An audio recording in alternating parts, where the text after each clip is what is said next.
All right, let's talk a little bit about making your own Dungeons and Dragons table that's got a TV built into it. This is my version 2.0. It's 4.5 feet by 9 feet long. It's a big table. It sits permanently in my basement. I don't move it around.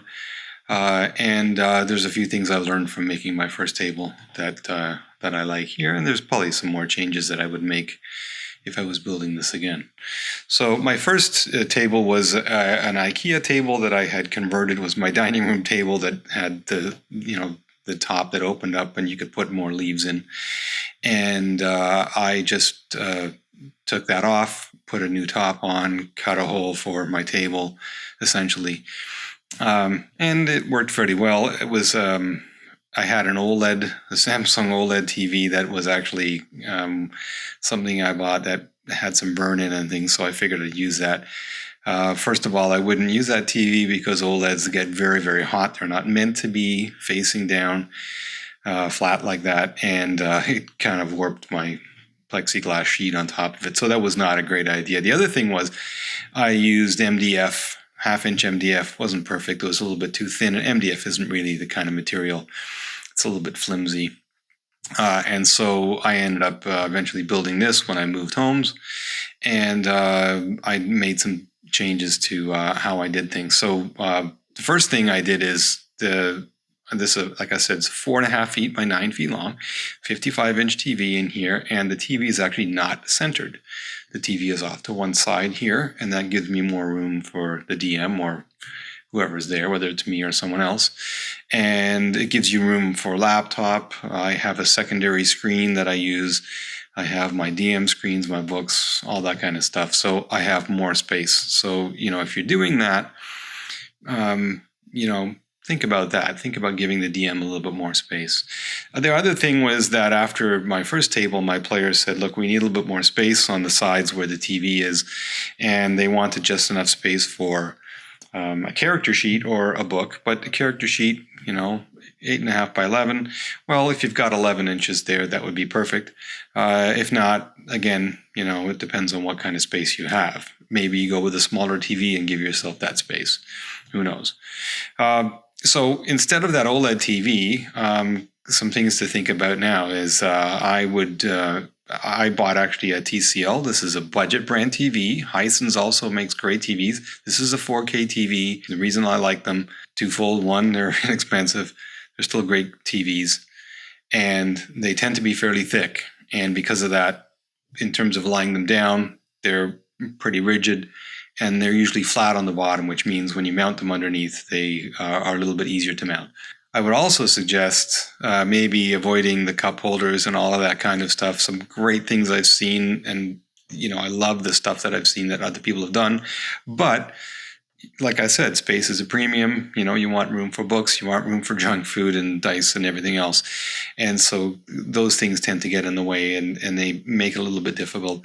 This, is flush mounted, and then like I said, there's a plexiglass sheet on here. It's a 1/4 inch. This is you can put drinks and things on here. It's not a big deal. You can put a little bit of weight on it. It's not that bad. So keep that in mind, that you want to have something that's really usable. Having said that, this is a 1/4 inch, as I said, of a plexiglass. I originally had an eighth inch plexiglass that ended up being cracked because I hadn't glued it down and all that kind of thing. This is got caulking all the way around, and the only thing that's not caulked down is a little piece of wood in here because of the little logo that's under there. So I will eventually be gluing that down, or at least doing caulking around the outside. It'll be completely watertight. If someone spills a drink, it's not a big deal. This is a 1/4 inch, and I got this actually from my car dealership because they were getting rid of old COVID screens. And I happened to be there and happened to ask them as I was standing there looking at it, and they had one standing up against the wall they were about to throw away. And they gave it to me, and I actually have another one as well. So they gave me 2 of these. They had some scratches, and I buffed out some of them. But if you look at it, you're not going to see the scratches when the TV is on. When it's off, you can find them. Other than that, though, most of that stuff will buff out fairly well if it was in good shape to start with. The other thing was this TV, if you look at it here, you can probably see I left the lights on purpose, nice and bright. You can see reflections from the lights. Now, this is a fairly dim map, and so even in, pretty bright, you can see what's on here. Other maps that are brighter, you're not going to see as much reflection. But reflection doesn't tend to be that much of an issue. When people are sitting there, they kind of are in the way, so you don't get that much of it. But I also have lights that I can dim, turn them off if we're in a dark dungeon or something like that.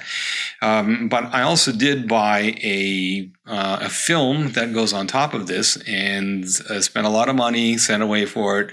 And when I tried to apply it, it was a nightmare to try to apply without getting bubbles or hair or dirt or whatever in it. And so eventually I just gave up. And I'm finding that nobody has complained. So the issues with glare are really non-existent, to be honest with you. So those are a few things about just sort of the table in terms of the kind of layout and why I made some of the decisions I did. This is actually a wood table that's it's pine, and it is varnished, nice and shiny, and I sanded and all the rest of it. Something to think about, pine is a soft wood. And I knew that this, was going to look like this. It's kind of a little bit golden as well because of the varnish on it. And it's going to get kind of dings and things. And I kind of like that. I thought it gave it character.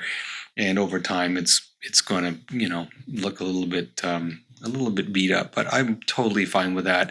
And if I want at some point, I can sand it all down again, do more varnish on top if I really want to. But I didn't really want to talk about that. This was it was a lot of fun to build this, and it actually turned out as well as I thought. I was actually a little bit better than I thought, to be honest. Some other things to talk about, though.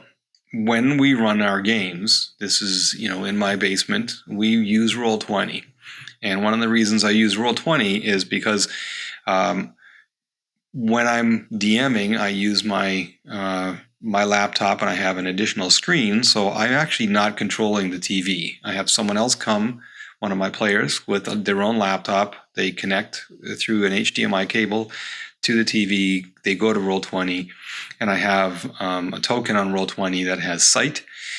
So for this map, I don't need it, but for other maps, like in a dungeon where it's dark and you have the fog of war, we use a hybrid. We use our miniatures and we use the token and move those things along. And I don't have to control it.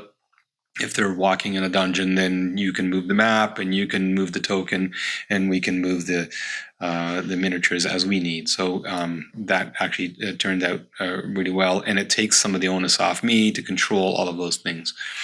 I found that it is a little bit nicer when the DM isn't in charge of everything. So those were just some of the ideas that I had about making this table. I hope you found it interesting, or that you learned something that you might want to incorporate if you do make a table like this. And I hope you make something that you use and can enjoy the way I have with this. I use this all the time. I have people over all the time, and it is a fun way to get people together. And I happen to love the technology and what it allows us to do. I'm probably going to make another video or two about some of the other things that I've done to help me when I'm DMing a game, or just things that make DMing a little bit easier. So we'll talk again. More videos coming. Bye for now.